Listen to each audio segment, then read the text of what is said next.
Hi everybody, Huston Singletary here at GearWire. Today I'm going to take you through Ableton Live 8 and Suite 8. I'm going to take you through the basic interface views, but I'm also going to walk you through our new warping enhancement, talk about our new share feature, enabling you to collaborate with other live users, show you some of those new instruments in Suite 8, and some tips and tricks on getting around in live and working with the new features that have come about with this side of the program. So let's go ahead and dive in and take a look at some of the basic interface views as we get started with these tutorials. And what you see in front of you right now is a session view in Live 8.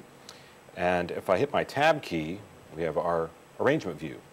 And what's really cool about the arrangement view, first off, it's really familiar as far as an interface goes because you've got that linear direction working from left to right. And so with unlimited tracks of audio, unlimited tracks of MIDI, inside Live 8 and Suite 8, you've got plenty of room to work with down that linear timeline. So again, it's probably a pretty familiar view to most of you watching as far as working within this particular arrangement view. If I hit the tab key and go back to the session view, our other view shows the same tracks lined up from left to right. Again, somewhat of familiarity. Unlimited audio, unlimited MIDI tracks. If I go down to the bottom, down here at the lower side of each track, you can see we've got the usual suspects here: record, solo, mute. As we move our way up, there's 12 sends, 12 returns in Live 8 and Suite 8.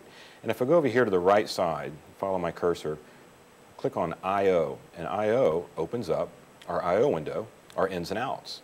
I want to talk about this for a second, just to show you how flexible we can get with audio, getting in and out of each track inside the program of Live 8. Right here where it says audio from, I have a choice in this chooser window to go to external in. External in basically says, okay, great, we've got an audio interface hooked up. Any audio interface on the planet. Doesn't really matter what it is. Everybody's got their own things set up there in your studio and your production environment. So in this case, external in means I've got my interface hooked up. Then I go to my sub-chooser window and I can say, okay, great. If I got more than stereo in and out, if I got multiple inputs, I can say I can select input 1 or input 2. If I want to configure that to something a little bit larger, let's say I've got an interface with more than stereo left, right, or a couple of inputs, 8, 16, something bigger. I can go to configure, and this opens up Live's preferences, and I can go to my tab window and go to audio, and I can hit input configuration. You can see right here, audio input, audio output, input configuration, and if I have that interface hooked up, USB or FireWire, boom, it'll show me all the available inputs and outputs, so I can select those and customize that so I can record multiple tracks at once or use individual inputs to record my band, record my separate drums, bass, guitar, and things like that. So that's a look at the input. As we move down, our monitor selection, our auto input, our input for auxiliary in, and then audio 2. Just want to take a second and talk about this. Same thing. We have it set up for master, which is great, so I can work all inclusive inside my laptop. Pair of earbuds, I'm ready to go. If I just want to keep everything inside the program, route all my audio to my master out, it's great. But if I do want to break that out to separate tracks, I go audio 2, external, and now just like above in the inputs, I can select multiple outputs per track, which is great. So now I can break every track out, run it into an analog mixer, and really separate those tracks to get more diversity in our production. So that's a look at the I/O section. So again, over here to the right, these little handy I/O, our handy buttons here for I/O, sends. Here's my returns. You can see I've got 2 sends set up, so obviously I got 2 returns. And if I double click on the track up here at the title bar, that brings up our device view down below. And with a lot of DAWs and sequencers, we've got our insert tab buttons. You click and hold, things move out to the right. You can load up your reverbs, your delays, all your effects. What happens in Live is all that information, all those devices as we call them, audio effects, MIDI instruments, things like that, all work down here and show up in what's called the detail view. So if I wanted to go to my Live browser, over here to the left, I can open this up, and I've got my device browser, which has all of Ableton's instruments, MIDI effects, and audio effects. Here I've got over 30 audio effects now in Live 8 and Suite 8. So I could take something like the auto filter and just drag that to track 1, and now you can see down in the device view, auto filter shows up. And if I want to put an EQ8, bring that in, pop that right in after that. So these can work in succession, just working left to right.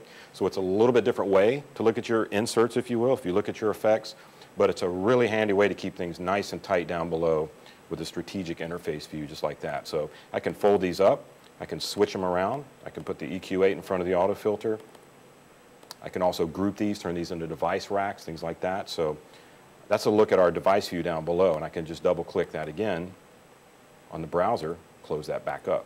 Something else I want to point out, below our devices, internal instruments and effects in Live 8, we also support VSTi audio units. So all those third-party plugins that you've got, if you're into working with those, you can import those in. Here you see I've got a couple selected, some native instruments, some Korg stuff, some Line 6 stuff, Isotope. So if I wanted to bring those in, it's as easy as opening that up and dragging those right into the program. So, and they can also run concurrently. So if I wanted to bring something like a third-party plugin from Novation, for example, I could drag that particular instrument or that effect and bring it right into the device view, and it'll work right alongside Ableton's internal instruments. So that's a look at our device browser and our third-party plugin browser, called our plugin browser. And then down below, I want to talk about our file browsers right quick, because this is how we work with our sounds, with our MIDI clips, with our audio clips, with all our samples, MP3s, iTunes, AIF, Wave. This is how we get audio into the session view. And they exist within these clip slots. That's what I'm clicking on right now. So we looked at our interface down below, and as we move up here to the top, these session clips, if you will, clip slots, are containers. And they take pieces of audio, put them in, we can loop them, we can launch them, and it's as easy as going over to this browser. We'll go to little drum loops folder, and I'll open that up. And basically this browser is just mirroring my hard drive, which is great. So if I open this up, I'm basically just opening the same folder on my hard drive. In this case, just my internal, laptop hard drive. This can work with external drives or whatever you want. So let's go ahead and just audition and browse. There we go. So it's going to go ahead and show up down here in our browser view, and you can see that it's playing, it's looping. It's basically expand this out. It's a WAV file, so it shows when it's created, shows the different styles. But what's great is I can instantly go down and check something out all in time. So let's go back up to this first one, and I'm just going to drag that into track 1, clip slot 1. So now the first clip slot is an audio clip. You can see it filled that up, put the name in there, but it also gave us a little activator clip. So now I can fire that off. So now I've locked that particular clip from the browser, piece of audio. Now I've got it as an audio clip, and I'm able to go in and get flexible with Ableton's time stretching engine, its warping engine, adjust that tempo, keep that pitch the same, keep that quality the same. I can move that around to a different clip on the fly. So I can put it on track 3, back to track 2. I can go over here, back into the browser, close this up, and let's go look at some guitars. Here we go. So I'm going to go ahead and take this first one shot, and I'm going to drag that into track 1, where that first clip was. As I move that over, now I can fire these off, just like that. I can line those up. So I'm able to move these clips around too and get really, really flexible. I can intermingle clips of different styles on a single track, something that definitely should be explained and shown, that I can duplicate those, move them around just like this, all without stopping the transport. So now, for the first time, I'm going to stop Live's transport and show you just how flexible that is. We can all work in real time. We could fire that off one more time. Let's go back up here and find another bass loop. There we go. I'm going to go ahead and lay that right into track 2.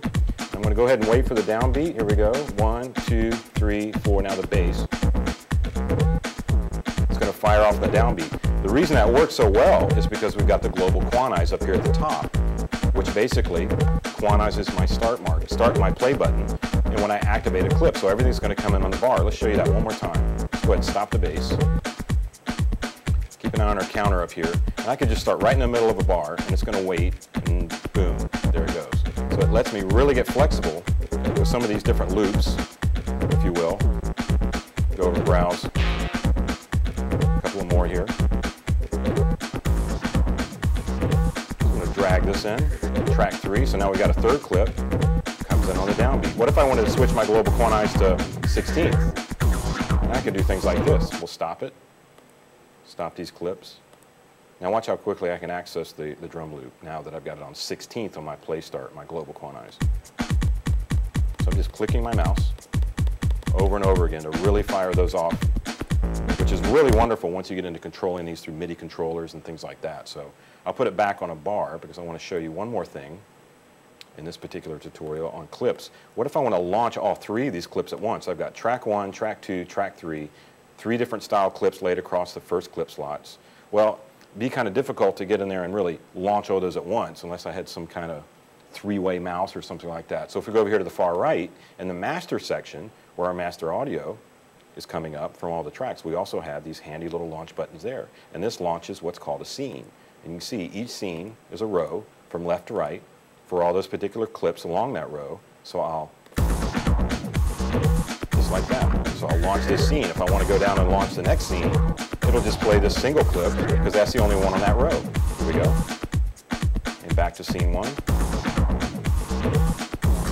So that's a look at the session view and the clip slots. And then in the next section, we're going to talk about how we can get these ideas and these clips and launch those into an arrangement and record them directly into the arrangement view.